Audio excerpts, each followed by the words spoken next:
Genesis chapter 41. At the end of 2 full years, Pharaoh dreamed, and behold, he stood by the river. Behold, 7 cattle came up out of the river. They were sleek and fat, and they fed in the marsh grass.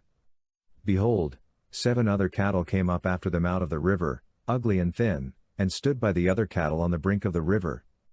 The ugly and thin cattle ate up the 7 sleek and fat cattle. So Pharaoh awoke. He slept and dreamed a second time, and behold, 7 heads of grain came up on one stalk, healthy and good. Behold, 7 heads of grain, thin and blasted with the east wind, sprung up after them. The thin heads of grain swallowed up the 7 healthy and full ears. Pharaoh awoke, and behold, it was a dream.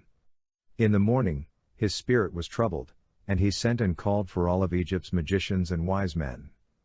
Pharaoh told them his dreams, but there was no one who could interpret them to Pharaoh.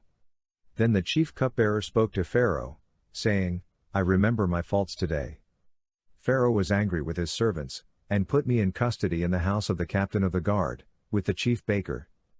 We dreamed a dream in one night, he and I. Each man dreamed according to the interpretation of his dream. There was with us there a young man, a Hebrew, servant to the captain of the guard, and we told him, and he interpreted to us our dreams. He interpreted to each man according to his dream. As he interpreted to us, so it was. He restored me to my office, and he hanged him. Then Pharaoh sent and called Joseph, and they brought him hastily out of the dungeon. He shaved himself, changed his clothing, and came in to Pharaoh. Pharaoh said to Joseph, I have dreamed a dream, and there is no one who can interpret it. I have heard it said of you, that when you hear a dream you can interpret it. Joseph answered Pharaoh, saying, It isn't in me. God will give Pharaoh an answer of peace. Pharaoh spoke to Joseph, In my dream, behold, I stood on the brink of the river, and behold, 7 fat and sleek cattle came up out of the river. They fed in the marsh grass, and behold, 7 other cattle came up after them, poor and very ugly and thin, such as I never saw in all the land of Egypt for ugliness. The thin and ugly cattle ate up the first 7 fat cattle, and when they had eaten them up, it couldn't be known that they had eaten them, but they were still ugly, as at the beginning. So I awoke. I saw in my dream, and behold, 7 heads of grain came up on one stalk, full and good, and behold, 7 heads of grain, withered, thin, and blasted with the east wind, sprung up after them. The thin heads of grain swallowed up the 7 good heads of grain. I told it to the magicians, but there was no one who could explain it to me. Joseph said to Pharaoh, The dream of Pharaoh is one. What God is about to do he has declared to Pharaoh. The 7 good cattle are 7 years, and the 7 good heads of grain are 7 years. The dream is one. The 7 thin and ugly cattle that came up after them are 7 years, and also the 7 empty heads of grain blasted with the east wind, they will be 7 years of famine. That is the thing which I have spoken to Pharaoh. God has shown Pharaoh what he is about to do.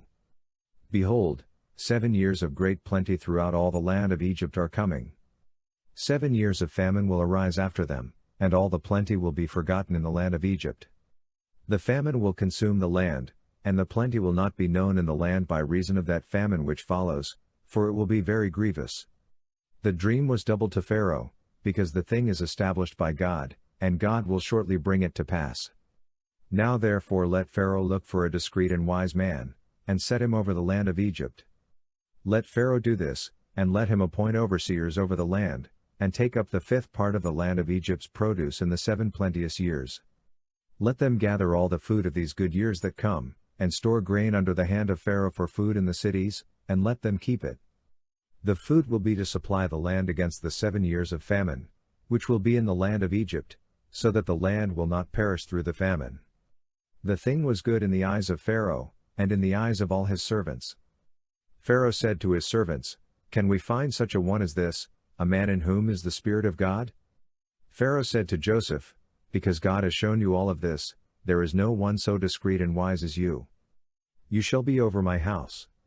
All my people will be ruled according to your word. Only in the throne I will be greater than you. Pharaoh said to Joseph, Behold, I have set you over all the land of Egypt. Pharaoh took off his signet ring from his hand, and put it on Joseph's hand, and arrayed him in robes of fine linen, and put a gold chain about his neck. He made him ride in the second chariot which he had. They cried before him, "Bow the knee." He set him over all the land of Egypt. Pharaoh said to Joseph, "I am Pharaoh. Without you, no man shall lift up his hand or his foot in all the land of Egypt." Pharaoh called Joseph's name Zaphenath-Paneah. He gave him Asenath, the daughter of Potiphar a priest of On, as a wife. Joseph went out over the land of Egypt. Joseph was 30 years old when he stood before Pharaoh king of Egypt. Joseph went out from the presence of Pharaoh, and went throughout all the land of Egypt. In the 7 plenteous years the earth produced abundantly. He gathered up all the food of the 7 years which were in the land of Egypt, and laid up the food in the cities.